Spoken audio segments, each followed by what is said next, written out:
Hello, hello, hello, hello, hello, hello, hello.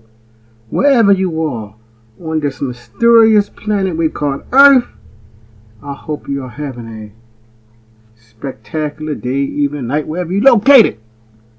Welcome to my channel on 3D, all things 3D. But in this case, I'm not showing you my application, but I'm inside of Blender. I'm going over the node editor. One thing I found, I'm going over Node Wrangler. So somebody said again, I'm going to be making a 20-part series on Node Wrangler shortcuts that I find pertinent.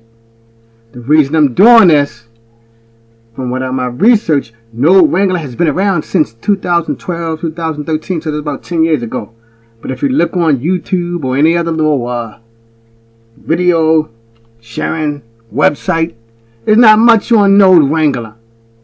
And so what does that mean? Does that mean a lot of people are not really good at manipulating nodes? Because every time I did watch a little video, they keep praising Node Wrangler to the high heavens, but there's very scant material on them. So I'm gonna do a 20-part series on nodes I find helpful in Node Wrangler.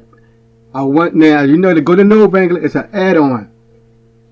You go to Edit, Preferences, you choose Add-on, type in the word Wrangler, and you'll find Node Wrangler, and this is a Node Wrangler screen. To the left of the word Node Wrangler, you should see a little rectangular shape, and you click on it, and it'll give you the hotkeys for the Node Wrangler, and it has a lot. But I think from what I've been seeing, people only probably just use 10 features of it. But I'm gonna go with 20, and then we go with my 20. You and I be good at using Node Wrangler. So let me jump to my Blender scene. Let's get into Blender now. I'm done with this. Let's get into Blender. We have the face rule. I don't even need this part. We don't need the 3D report. All we just need to go into the shading, and I have my node set up. The topic for the day with the Node Wrangler is switch outputs. So I'm going to write it up here. I want to hit the T key. I want to switch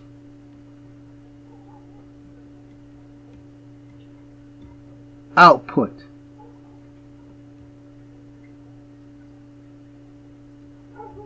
So to switch output, to switch something, you need at least two things. So when you switch it, for the most part, because the math knows they use at least two inputs too. So most of these are going to deal with two inputs, maybe 3 or 4, but hey, we just take our time. So I'm going to switch these nodes right here. The old-fashioned way before Node Wrangler, I would have to take this noodle. I would have to click on this noodle right here, move down here, then it would switch. But you only see, I only got about 5 or 6 noodles. That's easy. What happened when you have 20, 30, 40 nodes, and they are using at least this mix shader?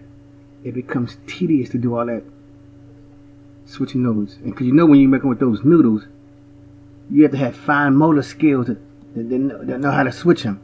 Alright, so we're going to switch it now.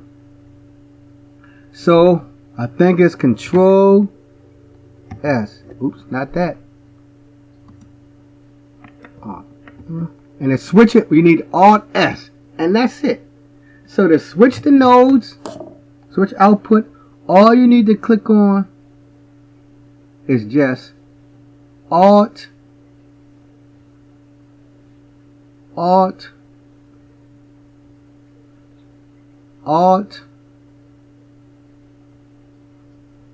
and S. That's all you need to do is to switch those nodes. But right now, let me go back and have it to my default node. On my default. So I'm going to hit Control Z, put it back to the way it was.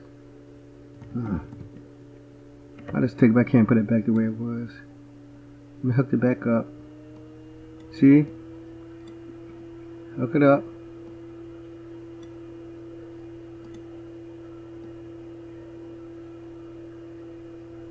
right there. Now you really can't see much effect. I'm gonna just do it right here. Let's look at. I'm gonna zoom in some more. Now I'm gonna hit Alt S now. Alt S. It turned it. You gotta wait. You see? So that was a big change. I'm gonna do Alt S again. Let's see what happened.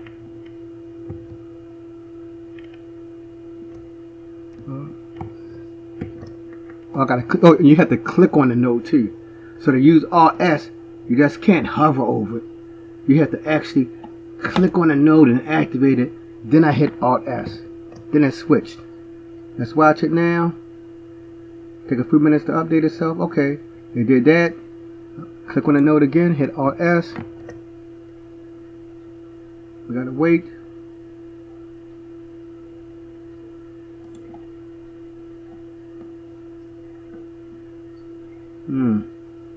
Why is it not switching?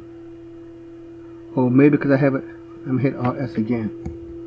Yeah, see, it's a very subtle change. Very subtle. See, it's very subtle. So to see how Alt S is really working, you need to take it all the way down to up to 1.